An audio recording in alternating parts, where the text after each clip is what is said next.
사람마다 각각 인생의 목표가 있습니다. 여기 계신 모든 분들은 인생의 마지막 시간들을 복되게 하기 위한 인생의 모든 노력들을 기울이며 살아가시는 분들이라는 사실을 알고 있습니다. 노년을 아름답게 하려면, 노년의 우리의 날들을 복되게 하려면 지금 체계적이고 그리고 세밀한 준비가 필요합니다. 경제적 어려움을 당하지 않기 위해서 노후 자금을 준비해야 합니다. 열심히 저축도 하고 연금을 통해서든 어떤 방법을 통해서든 은퇴한 이후에 생산 활동하지 못하고, 그래서 내가 소비 중심으로 삶을 살게 될 때 필요한 돈이 어느 정도 될지를 예측하고 그것에 대해서 필요한 자금들을 준비하는 노력을 기울여야 합니다. 이거에 못지않게 중요한 게 건강한 삶입니다. 그런데 건강은 어느 날 갑자기 내가 은퇴하고 난 다음에 관리한다고 되는 것은 아니고 지금부터, 오늘부터 하나 둘씩 준비를 해야 하는 특이성이 있습니다. 그리고 또 한 가지 생각해 보면 자녀들이에요. 자녀들을 경제적으로, 정서적으로, 정신적으로 독립하도록 해야 합니다. 이거 잘못하면 평생 자녀들을 위해서 살아야 되는 상황이 올 수도 있습니다. 그러니까 우리의 날을 아름답고 내가 기대하는 삶을 살기 위해서라면 오늘부터, 지금부터 필요한 일들을 하나 둘씩 해야 하는 겁니다. 미래에 어떤 삶의 계획을 가지고 있다면 오늘의 삶은 아주 중요한 의미를 가져야 합니다. 신앙생활도 여러분, 저는 마찬가지라고 생각합니다. 하나님의 나라와 그의 영광을 위해서 살기를 원한다면 오늘 우리가 하나님 앞에 믿음으로 믿음의 성장을 이루면서 살아가야 합니다. 그래야 중간에 포기하고 중단하지 않고 이탈하지 않고 하나님의 약속하신 나라에 이를 수 있습니다. 제가 어떤 권사님과 함께 어제 잠깐 이야기를 나누었습니다. 여러 가지 삶에 필요한 것들을 잘 갖추고 있고 지금 은퇴 이후의 삶을 비교적 안정되게 잘 살고 있으신 분입니다. 건강관리도 나름대로 열심히 하십니다. 하루에 한 15,000보, 20,000보 정도 걷기를 하신다고 합니다. 은퇴한 이후에 무료한 시간들을 보내지 않기 위해서 나름대로 이런저런 계획들을 가지고 있습니다. 그런 분도 미래에 대한 염려가 있습니다. 그 염려의 대부분은 무엇이냐면 자녀들 때문에 오는 염려입니다. 자신은 안정된 기반 위에 그래도 어느 정도 예측할 수 있는 노후 대비가 되어져 있지만 다른 한쪽 자녀들의 삶을 생각하면 조금 암담합니다. 우리 가족이, 우리 이 혈족이, 가정이 계속해서 지속될 수 있을까? 그래서 그분의 중요한 기도 제목은 자녀들이 출산을 잘 하는 겁니다. 그런데 이게 좀 잘 마음대로 되지 않아서 그것 때문에 근심이 되는 것 같습니다. 내가 아무리 모든 일을 다 갖추고 준비했더라도 이어지는 자녀들의 세대가 여기에서 우리에게 긍정적인 어떤 사인을 주지 않거나 거기에서 희망적인 내용들로, 결실들로 이어지지 않으면 오늘 삶이 좀 우울하고 근심되고 걱정될 수밖에 없다는 것을 보게 됩니다. 저희 교회에 있는 어떤 집사님은 외롭고 힘들게 홀로 아들을 둘을 키우면서 열심히 살았습니다. 남편이 일찍 세상을 떠나서 살았던 삶이니까 오죽 힘이 들고 어려웠겠습니까? 그런데 아이들이 잘 컸습니다. 아들들이 잘 커서 각각 자기가 번듯한 직장을 가지고 가정을 이루고 살고 있습니다. 삶이 조건이 힘들고 어려워도 아이들 통해서 이루어지는 미래에 대한 소망이 그분의 삶을 빛나게 한다라는 생각들을 가져봅니다. 우리의 날들을 위해서, 우리의 미래를 위해서 여러분들이 지금 어떤 일들을 하고 있습니까? 여러분의 삶은 어떤 방식으로 이루어지고 있습니까? 그 부분에 대한 것들을 좀 지혜롭게 우리가 말씀을 통해서 점검해 볼 필요가 있습니다. 이스라엘 백성들이 바벨론으로부터 침공을 받고 70년이 넘는 기간 동안 온갖 어려움을 다 당합니다. 바벨론은 특별하게도 3차에 걸친 침공을 통해서 이스라엘 전체를 초토화시켰습니다. 예루살렘 성전을 완전히 회파하고 그곳에 성전에 있는 기물들을 다 탈취해 갔을 뿐만 아니라 왕족들과 귀족들을 전부 다 포로로 잡아갔습니다. 그게 1차에 거친 포로기 때 있었던 일입니다. 그리고 8년 후에 다시 느부갓네살 왕이 예루살렘 침공해서 자기가 세운 왕이었던 여호야긴이 자기의 뜻대로 움직여주지 않는 것 때문에 이제는 왕과 그의 가족들을 전부 다 포로로 잡아갑니다. 그리고 바벨론의 성을 건축하기 위해서 필요한 전문인들을, 벽돌을 굽는 사람이라든가 대장장이들을 대거로 이제 포로로 잡아가기로 한 겁니다. 전쟁에 동원할 젊은이들을 이때 2차 포로기 때 포로로 포함을 시켜서 데려가려고 합니다. 나라는 점점 어려워지고 그 어려움이 더 극심해지는 상황 가운데 있었습니다. 그때 하나님께서 예레미야라고 하는 선지자를 통해서 포로로 잡혀갈 이들이 있는 예루살렘으로 보내서 그곳에 하나님의 메시지인 편지를 전달하게 합니다. 이제 완전히 불행하고 비참한 인생에 몰려서 어느 곳으로 잡혀갈지 어떤 삶이 그들 앞에 펼쳐질지 모르는 막연한 고통 속에 있는 백성들에게 하나님이 주신 편지의 내용을 성경은 다음과 같이 소개하고 있습니다. 만군의 여호와 이스라엘 하나님께서 예루살렘에서 바벨론으로 사로잡혀가게 한 모든 포로에게 이와 같이 말씀하시느니라. 너희는 그곳에서 집을 짓고 거기에 살며 텃밭을 만들고 그 열매를 먹으라. 아내를 맞이하여 자녀를 낳으며 너희 아들이 아내를 맞이하며 너희 딸이 남편을 맞아 그들로 자녀를 낳게 하여 너희가 거기에서 번성하고 줄어들지 아니하게 하라. 너희는 내가 사로잡혀가게 한 그 성읍의 평안을 구하고 그들을 위하여 여호와께 기도하라. 예레미야서 29장 4절부터 7절에 있는 말씀입니다. 알 수 없는 미래를 향해서, 그것도 비참한 포로 신세가 되어서 끌려가야 할 운명 속에 있는 왕과 그의 백성들에게 하나님께서 말씀을 주신 겁니다. 이 내용만으로 보면 좀처럼 이해하기 어려운 부분들이 많이 있습니다. 포로로 잡혀가게 한 바벨론 그 땅에 가면 그곳에서 열심히 농사를 지으라는 겁니다. 그곳에 터전을 뿌리를 내리고 너희 자녀들은 그곳에 있는 바벨론 사람들과 결혼도 하고 혼인도 하고 아이도 낳게 해서 그 수를 줄어들게 하지 말라고 말합니다. 여기까지는 좋더라도, 하나님이 우리를 위한 조치라고 여기더라도 그 다음에 보면 사로잡혀 가게 한 그 성읍의 평안을 위해서 기도하라고 명령하십니다. 기구하고 힘든 운명 가운데 고통스러운 상황 속에 있는 사람들에게 하나님이 말씀을 주시는 겁니다. 하나님이 이 모든 말씀이 가지고 있는 의미가 무엇인지 우리가 의아할 수밖에 없습니다. 그런데 이어지는 말씀을 보면 하나님이 왜 그들에게 이 메시지를 주시고 이 말이 왜 그들이 귀에 담아 새겨야 할 말씀인지를 분명하게 알 수 있습니다. 이어지는 7절 하반절 말씀입니다. 이는 그 성읍이 평안함으로 너희도 평안할 것입니다. 이어지는 10절부터의 말씀입니다. 여호와께서 이같이 말씀하시느니라. 바벨론에서 70년이 차면 내가 너희를 돌보고 나의 선한 말을 너희에게 성취하여 너희를 이곳으로 돌아오게 하리라. 여호와의 말씀이니라. 너희를 향한 나의 생각을 내가 하나니 평안이요 재앙이 아니니라.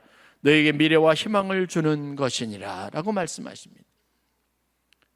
아무리 절망스럽고 미래를 예측할 수 없는 상황이라도 하나님은 그들에게 여전히 부지런히 열심히 그곳에서 여기서 살았던 것처럼 살라고 말합니다. 더 적극적으로 자녀들, 자손들, 가족들 수가 줄어들지 않게 하고 그곳에 있는 사람들과 어울려서 너희 자손들이 많아지게 하고 번창하는 데 관심을 두라고 말씀하실 뿐만 아니라 아무리 그들이 원수 같을지라도 그들을 위해서 기도하라고 말합니다. 이유는 바로 우리 자신을 위한 겁니다. 이스라엘 백성들을 위한 하나님의 조치입니다.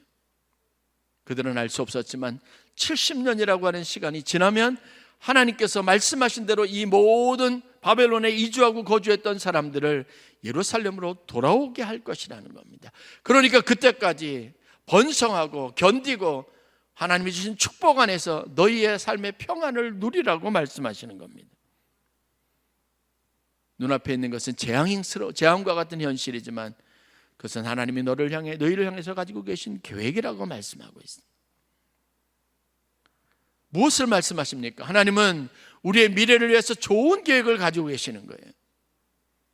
그 계획을 하나님이 이스라엘 백성들에게 알게 하시고 알리시고 난 다음에, 그러니까 오늘 너희들이 당한 어렵고 고통스러운 현실 속에서 최선을 다하고 낙심하지 말고, 너희들이 그들과 원수된 감정을, 분노의 감정을 품고 그들과 적을 원수로 삼지 말고 그들을 위해서 오히려 그들 안에 동화되어져서 그들을 위해서 축복하고 그들을 위해서 기도하는 삶을 살라는 겁니다.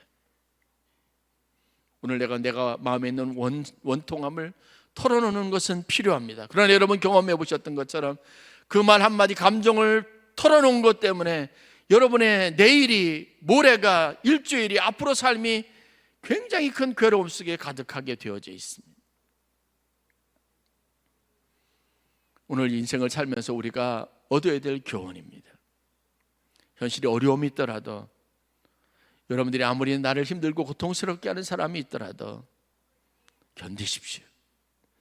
여러분을 위해서라면 그들을 위해서 원망하고 미워하고 그들을 저주하는 것보다 그들을 위해서 기도하는 게 필요합니다. 그들을 축복하는 게 필요합니다. 그러면 어느 때 그들이 나의 삶의 평안의 조건이 되고 환경을 이루는 귀한 존재들이 될 것이기 때문에 그렇습니다. 결국은 오늘 내가 하나님의 말씀을 듣고 믿음으로 하는 모든 일들은 나를 위한 겁니다. 근본적으로 내 미래, 나의 삶을 복되게 하기 위한 것이라는 사실을 여러분들이 다시 한번 인식하는 귀한 은혜가 있기를 간절히 축원합니다. 그런 관점에서 여러분 신앙생활도 필요합니다. 날 향한 하나님의 계획이 있다면 오늘을 견디는 겁니다. 오늘 성실하게 사는 겁니다. 최선을 다해 사는 겁니다. 하나님의 말씀대로 최선을 다하는 겁니다. 본래 우리의 신앙 여정이 그렇지 않습니까? 하나님이 우리에게 구원의 은혜를 주시고 우리에게 죽음 이후에 차지할 하나님의 나라의 영광스러움을 주셨습니다. 그것을 사모하는 마음을 주셨습니다. 그때까지는 우리가 견디고 믿음에서 떠나지 않고 하나님 보시기에 아름다운 믿음의 삶에 정진해야 합니다. 이것이 우리에게 하나님이 향하신 약속이고 계획이라면 견디고 인내하는 것, 소망 안에서 하나님 주신 일들을 감당하며 살아가는 것이 여러분 우리에게 충분한 가치가 있습니다. 믿음 안에서 하나님 말씀대로 행하십시오. 그래서 오늘 말씀을 보면 좌로나 우로나 치우치지 말고 오늘날 내가 내게 명한 이 말씀을 지키며 살라고 하는 하나님의 강렬한 음성이 있습니다. 현실은 감정적으로는 우리가 어렵고 힘들 수는 있지만 그러나 우리를 위한 지혜로운 일을 해야 하는 겁니다. 우리의 날을 복되고 아름답게 하기 위해서 감정을 절제하고 마음의 허리를 동이는 믿음의 담대함을 가질 수 있어야 되는 겁니다. 내일을 위해서라면 오늘 좀 피곤한 것도 괜찮지 않습니까? 열심히 일하면 그것이 내일을 보장하는 거라면 여러분 힘들지 않지 않습니까? 부모로서 여러분들이 애를 쓰는 이유가 뭡니까? 밤잠을 설치면서 여러분 아이를 가지고 아이를 키우는 부모님들이 수고하는 이유가 무엇입니까? 우리의 날들을 위해서 그러는 거죠. 우리의 미래가 이 아이들의 삶 속에 있으니까 오늘 내 수고가 보람 있는 겁니다. 여러분들 지치고 피곤하다면 여러분들의 마음속에 소망을 잃어버렸기 때문이라는 걸 알아야 합니다. 하나님께서는 바울을 통해서 교회와 성도들에게 권면합니다. 로마서 8장 28절부터 30절 말씀입니다. 우리가 알거니와 하나님을 사랑하는 자 곧 그 뜻대로 부르심을 입은 자들에게는 모든 것이 합력하여 선을 이루느니라. 즉 우리에게는 하나님의 선한 뜻을 이루는 힘이 있습니다. 이 소망을 가져야 합니다. 그리고 이어지는 말씀입니다. 하나님이 미리 하신 자들로 또한 그 아들의 형상을 본받게 하기 위하여 미리 정하셨으니 이는 그로 많은 형제 중에서 맏아들이 되게 하려 하심이라. 다시 말해서 우리가 부르심을 받은 하나님의 자녀로서 하나님의 뜻을 이루는, 약속하신 것을 성취하는 하나님의 유산을 유업을 받은 자가 되게 하시겠다는 겁니다. 이것은 하나님이 미리 계획하신 일입니다. 이어지는 말씀, 또 미리 정하신 그들을 또한 부르시고 부르신 그들을 또한 의롭다 하시고 의롭다 하신 그들을 또한 영화롭게 하셨다고 말합니다. 우리가 모든 것이 합력하여 선을 이룬다고 하는 믿음을 갖는 근거가 뭐냐면 하나님이 이 모든 일에 결국 우리를 영화롭게 하실 것이기 때문입니다. 중요한 것은 우리의 미래를 향한 소망을 잃어버린 것이 문제입니다. 여러분, 아브라함 인생을 살펴보십시오. 아브라함은 창세기 12장 1절부터 3절, 그가 아직 하나님이 약속하신 땅으로 가기 전에 하나님으로부터 다음과 같은 말씀을 듣습니다. 너는 너의 고향과 친척과 아버지의 집을 떠나 내가 네게 보여줄 땅으로 가라. 내가 너로 큰 민족을 이루고 네게 복을 주어 내 이름을 창대하게 하리니 너는 복이 될지라. 너를 축복하는 자에게는 내가 복을 내리고 너를 저주하는 자에게는 내가 저주하리니 땅의 모든 족속이 너로 말미암아 복을 얻을 것이라 하신지라. 아브라함은 지금 아무 조치도 하지 않았습니다. 위대한 모험을 떠나지도 않았습니다. 그러나 하나님께서 그에게 말씀하셨습니다. 그런데 그 말씀을 성취하기 위한 미래의 자신의 삶을 이런 삶이 되게 하기 위해서 그에게 지금 필요한 결단이 있었는데 그게 뭔지 아십니까? 고향과 친척과 본토 아비의 집을 떠나는 겁니다. 우리가 아는 것처럼 아브라함이 살아 생전에 하늘의 별들과 바다의 모래와 같은 자손을 거느리지 않았습니다. 그는 피곤한 순례자의 나그네 삶을 살아야 했습니다. 무엇 때문에요? 자신에게 주신 이 하나님이 복된 미래 때문에, 그로 말미암아 모든 땅의 모든 족속이 복을 얻을 것이라고 하는 이 말씀 때문에 그는 피곤하고 나그네된 삶을 살았던 사람입니다. 오늘 우리의 삶의 인생도 여러분 동일한 의미를 갖습니다. 그래서 오늘 우리가 믿음을 가져야 합니다. 하나님의 음성을 들어야 합니다. 그 일을 성취하기 위해서는 약속을 붙잡는 믿음이 반드시 있어야 된다는 사실을 꼭 기억하실 수 있기를 바랍니다. 조금 힘들더라도, 어렵더라도, 몸이 피곤하더라도 여러분, 우리의 미래가 보장되어 있다면 우리의 오늘의 삶은 견딜 만한 삶이지 않겠습니까? 그런 의미에서 하나님의 말씀을 붙잡는 힘이 필요합니다. 좌로나 우로나 치우치지 않기 위해서 오늘 하나님이 우리에게 주셨던 말씀을 붙잡는 힘을 가질 수 있어야 합니다. 요셉은 자신의 인생에 일어난 여러 가지 부당한 일들 때문에 유독 많은 어려움을 겪었던 사람입니다. 그러나 그가 인생 끝에 고백하고 있는 고백이 무엇인지 아십니까? 창세기 50장 19절 21절 말씀, 아버지 야곱의 장례를 치르고 난 다음에 돌아온, 그래서 자신들에게 보복할까 두려워하는 형제들에게 요셉이 다음과 같이 고백합니다. 요셉이 그들에게 이르되 두려워하지 마소서, 내가 하나님을 대신하리이까. 당신들은 나를 해하려 하였으나 하나님은 그것을 선으로 바꾸사 오늘과 같이 많은 백성의 생명을 구원하게 하려 하셨나니 당신들은 두려워하지 마소서, 내가 당신들과 당신들의 자녀를 기르리이다. 자신이 겪었던 인생의 모든 풍파는 그 당시는 알 수 없었지만 그가 자신의 미래를 위해서 하나님이 주셨던 꿈을 붙잡고 나갔던 사람입니다. 그 시간을 지나보니 분명하게 알게 된 것이 무엇입니까? 하나님은 이 형들을 위해서, 이 형들을 복되게 하시기 위해서, 그들의 생명을 보존하게 하시기 위해서 나를 형들보다 먼저 앞서서 이곳에 있게 하셨다는 것을 깨달았습니다. 애굽의 총리가 되기까지 요셉 본인의 삶은 엄청난 고통으로 점철된 삶이었습니다. 그러나 그에게는 소망이 있었습니다. 미래가 있었습니다. 오늘 2024년을 살아가는 아멘교회 성도로서 우리의 사명이 무엇인지 아십니까? 하나님이 피값으로 사신 이 교회가 세상을 구원하는 중심에 서서 복음의 능력을 드러내는 빛과 소금의 직분을 감당하는 그 일을 위해서 기능하게 하는 겁니다. 우리가 바라던 꿈꾸던 영광을 다 누릴 수는 없습니다. 마침 우리가 똑같이 아브라함처럼 요셉처럼 하나님의 약속을 받은 그냥 운명적인 삶을 살아갈 수도 있습니다. 1세대 아멘교회 세대를 이끌었던 사람들의 헌신 위에 우리가 이 세대 우리의 삶의 자리에서 그 일을 계속하고 있습니다. 무엇을 위해서요? 우리의 날들 하나님이 약속하신 미래를 위해서 그러는 겁니다. 지금은 여러분들이 시원한 에어컨이 나오는 곳에서, 겨울에는 따뜻한 난방이 되는 공간 안에서, 벽돌이나 이 모든 것이 조화를 이루는 아름다운 공간 안에서 예배를 편안하게 드리지만, 여러분, 제가 처음 1992년에 이곳에 왔을 때 이 예배당은 본당 공간은 존재하지 않았습니다. 이게 슬라브 쳐져 있고 곳곳에 기둥이 있는 곳에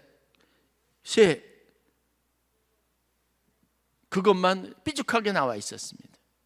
비가 오면 저 위에서부터 흘러내린 물이 이쪽 낮은 이곳에 가득해서 저 목사님 사무실하고 성가대실에 비만 오면 물이 흘러내리기 시작해서 그 물을 퍼내야 되는 일들을 계속했습니다. 그보다 앞선 시간에는 여기에 웅덩이를 파놓고 비가 오면 웅덩이가 무너져서 사람들이 다칠까 봐 염려하면서 늘 비닐을 치기도 하고 그 힘든 일을 마다하지 않았던, 그래서 성전 건축이 이루어지기를 위해서 기도했던 우리 앞선 세대들의 눈물의 헌신이 있었습니다. 그분들이 바랐던 것은 무엇인지 아십니까?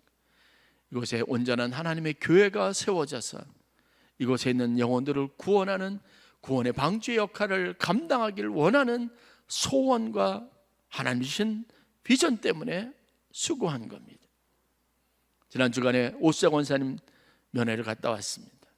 아주 오랜 동안 20년이 넘게 주방에서 보이지 않게 늘 언제나 음식을 만들어 수고하던 분이었습니다. 무엇이 그것을 가능하게 했을까요? 그러시더라고요. 힘든 줄 모르고 했습니다. 우리가 생각하는 완벽한 조건의 영광과 기쁨은 우리의 열매가 아닐 수 있지만, 저는 그것을 감당하고 그날을 소망하며 살았던 그 시간과 노력이 결코 헛되지 않았고 그 시간에 즐거움이 있었다는 사실을 분명하게 고백할 수 있습니다. 우리의 내일을 위해서 오늘 수고하는 기쁨을 하나님이 우리에게 주셨습니다. 지금 우리에게 필요한 것은 그래서 내일을 꿈꿀 수 있는 하나님의 말씀입니다.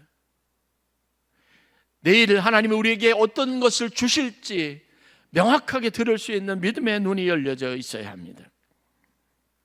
야곱은 개인적으로 하나님 앞에 축복을 받을 만한 이유를 갖지 않은 사람입니다. 이기적이고 공동체와 가정과 다른 사람과 형제를 생각하는 따뜻한 마음의 소유자도 아닙니다. 자기가 원하는 것이면 얻어야 되는 탈취자의 성품을 가지고 있었습니다. 공동체를 위한 배려를 할 줄 모르는 사람입니다. 그것이 형이든 부모님이든 아니면 외삼촌이든 그에게 있어서 중요한 것은 성공이고 자기가 원하는 것을 얻는 겁니다. 그런데도 하나님은 그에게 아브라함에게 약속하신 축복의 상속자가 되게 하셨습니다. 야곱의 운명을 결정짓고 그에게 그런 삶을 벗어나서 하나님의 교회의 기둥과 같은 존재가 되게 한 것, 12지파의 여러분 기초를 놓게 했던 이유는 무엇인 줄 아십니까? 그에게 부어진 하나님의 축복, 즉 말씀 때문에 그렇습니다. 야곱이 형 에서의 미움을 타서 도망가지 않으면 안 될 상황에 처했을 때 어머니 리브가가 아버지 이삭에게 부탁해서 하란으로 급하게 피신을 가는 야곱을 축복하게 합니다. 그때 이삭이 야곱을 다음과 같이 축복합니다. 전능하신 하나님이 내게 복을 주시어 내가 생육하고 번성하게 하여 내가 여러 족속을 이루게 하시고 아브라함에게 허락하신 복을 내게 주시되 너와 함께 네 자손에 함께 네 자손에게도 주사 하나님이 아브라함에게 주신 땅 곧 내가 거류하는 땅을 내가 차지하게 하시기를 원하노라. 야곱은 하나님의 음성을 들었습니다. 이 음성은 베델의 언약으로 이어지고 그것은 야곱의 신앙이 되었습니다. 하나님의 약속하신 이 축복은 출애굽 백성들에게도 동일하게 주어진 겁니다. 신명기 5장 우리가 읽었던 32절 33절 말씀, 그런즉 너희 하나님 여호와께서 너희에게 명령하신 대로 너희는 삼가 행하여 좌로나 우로나 치우치지 말고 너희 하나님 여호와께서 너희에게 명령하신 모든 도를 행하라. 그리하면 너희가 살 것이요 복이 너희에게 있을 것이며 너희가 차지한 땅에서 너희의 날이 길지라. 여기에 우리가 하나님의 음성을 기울이고 영적인 존재로 믿음을 가지고 살아야 될 이유가 있습니다. 이스라엘 백성들에게 그래서 하나님은 자신의 자녀들에게 들어갈 때나 나가든지 부지런히 말씀을 가르치라고 말합니다. 여러분의 마지막 날, 여러분의 자녀들이 믿음 안에서 하나님을 같이 예배하는 공동체가 되지 않으면, 여러분의 신앙과 여러분의 자녀들의 신앙이 다른다면 여러분의 마지막 날 장례식장에 제사상이 차려지고 향이 피워질 수 있습니다. 여러분의 마지막 모습을 기억하는 사람들이 여러분에게서 하나님의 흔적, 천국의 소망, 그 어떤 사인도 발견하지 못하는 안타까운 일이 일어날 수 있습니다. 오늘 우리의 날을 복되게 하기 위한 일이라면 여러분들이 하나님의 말씀에 귀를 기울여야 합니다. 그 약속을 끝까지 붙잡아야 합니다. 좌로나 우로나 치우치지 않아야 합니다. 여러분의 자녀들에게 부지런히 말씀을 가르쳐야 합니다. 여러분들이 자녀들이 여러분과 똑같은 믿음 안에서 같은 곳을 바라볼 수 있게 해야 합니다. 왜 하나님이 끊임없이 이스라엘 백성들에게 호소하시는지, 부지런히 너의 이 말씀을 너의 자녀들에게 가르치라. 그들에게 손목에 기호로 삼고 머리에 기호로 삼으라고 말씀하시니, 사인으로 삼으라고 하는지 여러분들이 알아야 합니다. 하나님의 하시는 말씀은 그래서 진전성을 가지고 우리가 들을 말씀입니다. 그 말씀을 우리의 삶의 표준으로 들고 좌로나 우로나 치우치지 않아야 될 이유가 있습니다. 사무엘상 1장부터 3장까지 보면 사무엘과 한나의 이야기가 나옵니다. 한나를 통해서 엘가나와 한나 사이에 사무엘이 태어나는 과정을 세세하게 기록하고 있습니다. 이 이야기는 이스라엘 왕조, 이스라엘이라고 하는 나라의 탄생과 그 과정에서 아주 중요한 한 사건으로 여겨지고 있습니다. 오늘 우리가 읽었던 본문 말씀을 보면 그렇게 했던 사무엘이 이스라엘의 사사가 되어지고 그가 하나님의 일꾼으로 살아가게 되는 중요한 전환점과 분수령이 되는 한 사건을 기록하고 있습니다. 여러분들이 아는 것처럼 사무엘은 자식이 없어서 세상의 모든 것을 가져도 행복하지 않았던 어머니 한나에게서 태어났습니다. 남편의 또 다른 부인이었던 분인나의 격동하게 하는 일 때문에, 자기를 조롱하는 일 때문에, 남편의 사랑을 아무리 받아도 만족할 수 없고 그것 때문에 풍족하지 않았고 늘 불행했던, 가난했던, 자신의 미래가 밝지 않았고 자녀가 없어서 사는 날이 즐겁지 않았던 한 여인에게 간절한 기도와 서원으로 태어났습니다. 그런데 여러분, 그렇게 귀한 자식을 한나가 어떻게 했습니까? 하나님의 말씀대로, 서원대로 하나님의 제사장 엘리에게 드렸습니다. 즉 하나님 앞에 드렸던 겁니다. 믿음대로 말씀대로 살아갔던 그의 삶의 결과가, 그녀의 헌신이 결국 무엇을 가져왔습니까? 자기가 데리고 키웠을 때보다 훨씬 좋은 인생의 결말과 결실을 가져온 겁니다. 여러분의 자녀들이 여러분의 것이 아닙니다. 하나님의 것임을 인정해야 합니다. 오늘 우리가 드려야 될 헌신은 한나와 같은 마음과 믿음으로 하는 것이어야 합니다. 아무리 그렇게 해도 여러분, 우리가 믿음을 가지고 하지 않는 행위는 지치고 피곤하게 하고 낙심하게 하는 결과를 가져올 뿐입니다. 아무리 하나님의 교회를 위해서 헌신하고 봉사해도 이것이 여러분의 미래에 받을 축복과 연관되어져 있지 않으면 그것은 오늘의 기쁨과 보람을 가져다 주지 못하는 것뿐입니다. 낙심하고 시험에 들 뿐입니다. 여러분의 사랑하는 아이들이 하나님 안에서 영적인 조건과 환경 안에서 자랄 수 있도록 여러분들이 영적으로 지도할 수 있어야 합니다. 영적인 사람이 되어야 합니다. 그래야 여러분의 날이 아름다운 복된 날이 될 수 있음을 믿으시길 주의 이름으로 간절히 축원합니다. 아이들이 오면요, 여러분들이 가까운 사람들이 여러분들에게 찾아오면 한나와 엘리처럼 돼야 돼요. 오늘 보면 사무엘은요, 한 가정에 기도하는 엄마에게서 태어났으면서도 하나님의 음성을 분별하거나 들을 수 없었다고 기록합니다. 그가 비로소 내게 주시는 하나님의 음성을 들을 수 있었던 것은 엘리의 제사장의 결정적인 말 한마디였습니다. 하나님께서 내게 말씀하시고자 한다. 그러니 이렇게 하라는 겁니다. 또 그 음성이 들리거든 주여 말씀하옵소서 종이 듣겠나이다. 다시 말해서 사무엘에게 있는 개인적인 경험을 엘리는 그것이 하나님의 역사라고 하는 것으로 바꾸었습니다. 영적인 체험과 경험으로 그가 그 모든 것을 받아들이게 했습니다. 여러분의 자녀도 주위에 있는 사람들도 마찬가지예요. 여러분들에게 찾아와서 무엇을 말하면 여러분들은 반드시 영적인 차원에서 하나님의 일로, 하나님의 계획으로, 하나님의 뜻으로 그 일을 보게 해야 합니다. 그렇게 해야 여러분의 자녀들이 하나님을 믿는 자녀로 자라나는 겁니다. 제가 목사로서 가진 사명이 뭘까요? 여러분들이 어떤 일을 경험하든 온갖 다양한 일들이 있습니다. 사업에서부터 관계에서부터 자녀들의 문제까지. 그런데 제가 할 수 있는 일은 뭔지 아십니까? 그 모든 일이 하나님의 뜻이 있다고 여러분들 믿게 해야 하는 겁니다.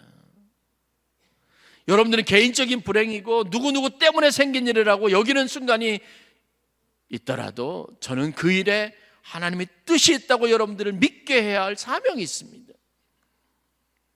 여러분들도 그렇게 하시기를 바랍니다. 그래서 그렇게 해야 여러분들의 공동체가 만들어지고 여러분의 자녀들과 함께 같은 것을 바라보며 믿음의 삶을 살아갈 수 있고요, 그렇게 그들에게 훈련시키고 연습시킨 영적 삶에 여러분들이 그들과 한 영적 가족을 이루는 축복을 누릴 수 있습니다. 하나님의 음성을 듣고 그 말씀이 여러분들의 삶을 이끌어가는 강력한 능력이 있기를 주의 이름으로 간절히 축원합니다. 그리고 그 일을 통해서 여러분들이 오늘을 사는 삶의 보람을 느끼는 주의 백성들이 되실 수 있기를 다시 한번 간절히 축원합니다. 기도하겠습니다.